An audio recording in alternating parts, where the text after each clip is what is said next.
Hi, it's me again, the peasant of Ottawa. I've been busy. I'm having problems here at my apartment. So, having the problems with my apartment, I'm going to tell you a couple of stories. This is the first part. When I was a kid, my father used to catch rats eating their way out of my bedroom walls and in the kitchen, killing them with muskrat traps, blood all over the place. I remember him as a child arguing with our landlord, and his name was Bagataviges, something like that. And this is on Lac Street in Montreal. And they were very heated arguments. But I was a kid. What the hell did I know? Other than rats were coming into my bedroom. Um, Present time. I leave Morissette Avenue. I moved to my parents' farm after the problems I had with some people at the building and cops. I stayed there for about 8 months, and that was enough. So I came back after this. I moved to 2880 Carling Avenue.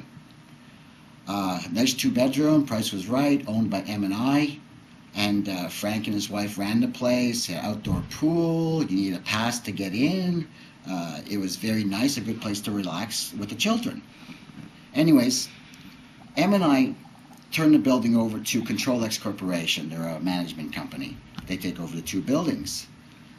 And over 7-8 years, I watched them strip mine the apartment. Now, for people who don't know what strip mining is like companies go in to say a bush, for example, they cut down all the trees, grab all the profit, destroy the land, and don't replant. That's strip mining. Something like, you know what I mean, what they're doing in Alberta with the oil sands. And I like Joe Oliver when he says, oh, those waters there are going to be fit to drink, eh? Yeah, well, Joe, I'd like to see you and your family, once that's all cleaned up, to go have a swig of water there and, serve it up to your grandkids and all your buddies at the Conservative Party.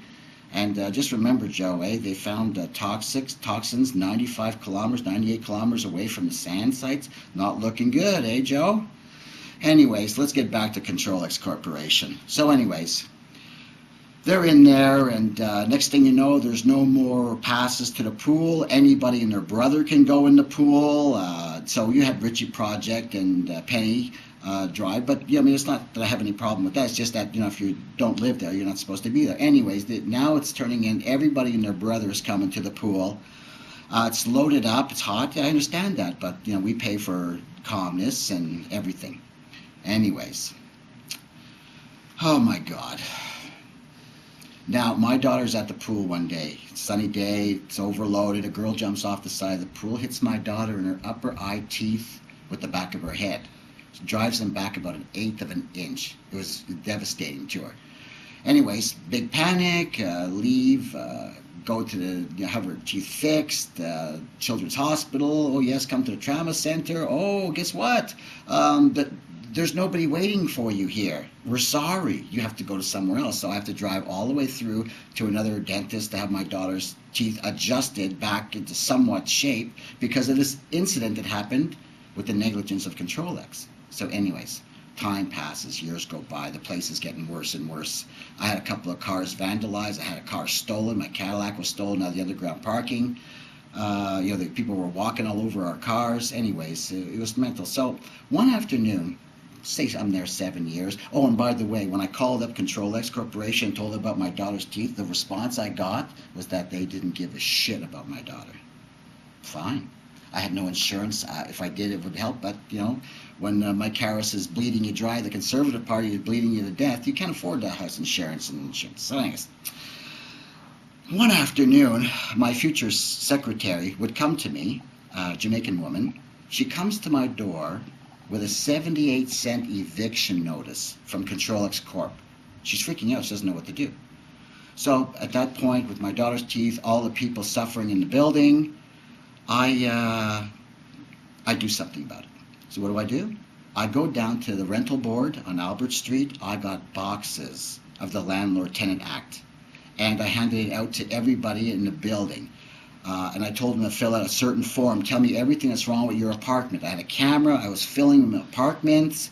It was terrible, the squalor people were living in. I don't know if it's like that today, but I heard some pretty funny stories recently about that building. So anyways, it's terrible. You got the north end of the building full of mold, period. Where people don't even have ceilings in their apartment. It's that bad. And in the south side, you have cockroaches from the 17th floor, something like that. It was all the way down. To the 12th floor, there was none. I just started getting them as I moved up, but I'll tell you that later. I had one client, man. I had one person had tape to catch the cockroaches running all over the wall, and they were doing the midnight move. Anyways, try to make a long story short here. I get proxy by all the tenants, over 150 apartments, and I get them proxy to let me represent them at Landlord-Tenant Act. And we do that. I made them do the building roof and that thing twice. First they fixed it cheaply, then the rain came, and the people were, the furniture was worse. And so I had them do it over again with the help of property standards. We brought in plumbing engineers, the fire department, building engineers, had them do the roof twice. I just put them through hell, you know what I mean, with the help of my fellow tenants. And next thing you know, somebody gets overzealous and throws, from what I understand, 3 to 4 gallons of used motor oil in the pool outside. And it was terrible. Apparently it cost Controlex Corporation $25,000 to $30,000 to clean up that mess. Now, they pissed a lot of people off. They blamed it on me. Had detectives come. I went and saw detectives. They even went as far as to get a Muslim woman and her son from the other building living on the top to say they saw me do this. That's how bad Controlex was. I didn't do it. But anyways, we go up with my lawyer, Mary Brown, I think, from West End Legal Service, go up to her apartment. She couldn't see, barely see the pool. You know what I mean? But apparently she saw me the night before it happened, that I did it. She blatantly, her and her son saw me do this. You know what I mean? It was crazy. So anyways, they're out of business, by the way. 6 months later, Controlex Corporation was done. They were over and done with. And apparently Timberlakes now, or Timberlakes owns the building, the two of them. So that's it for now.